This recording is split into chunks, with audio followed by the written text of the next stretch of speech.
GIUI caxi pound nh bao b plus minus ngiang noik sang degrees y Israel. Today, on K.N.B.T channel.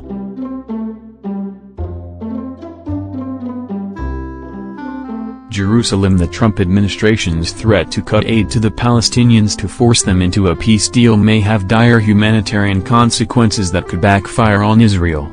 Israeli security officials and analysts warned Wednesday, while Palestinians slammed it as blackmail. The U.S.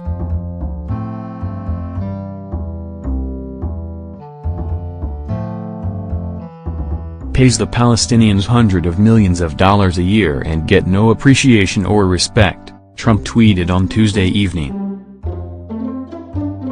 With the Palestinians no longer willing to talk peace, why should we make these massive future payments to them?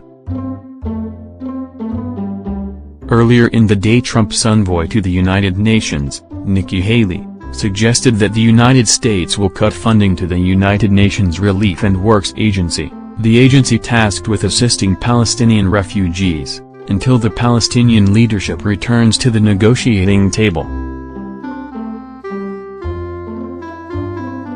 The United States is UNRWA's biggest donor and gave it more than $360 million last year, 40% of the organization's budget.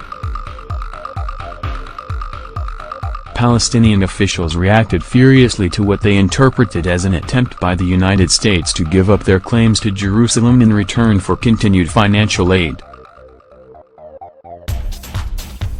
Palestinian rights are not for sale, said Palestinian official Hanan Ashrawi, a member of the Palestine Liberation Organization's executive committee.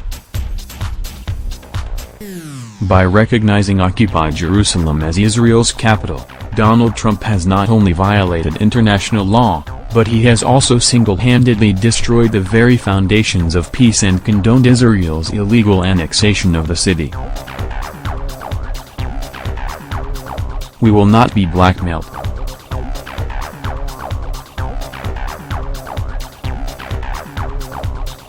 Palestinian President Mahmoud Abbas last month said that the United States had disqualified itself from a role brokering a peace process by recognizing Jerusalem as the capital of Israel and saying he would move the U.S.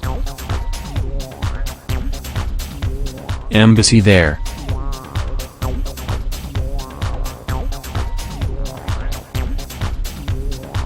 The move was taken by Palestinian officials as a clear indication of U.S. bias toward Israel and a rejection of Palestinian claims to the city, even though Trump said at the time that it should not be read as a position on the city's final status. Cutting funding would not bring anything good to the situation, said an Israeli security official speaking on condition of anonymity due to the sensitivity of the topic. Doing this would end up making the Palestinian leadership even weaker, then there really would be no one to talk to or rely upon.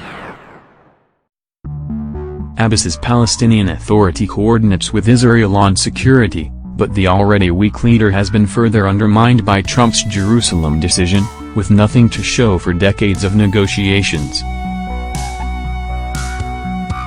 UNRWA runs schools and educational programs that Israeli defense officials see as important counterbalance to Hamas, has controlled Gaza for the past decade, while the organization also provides essential primary health care and other services for Palestinians.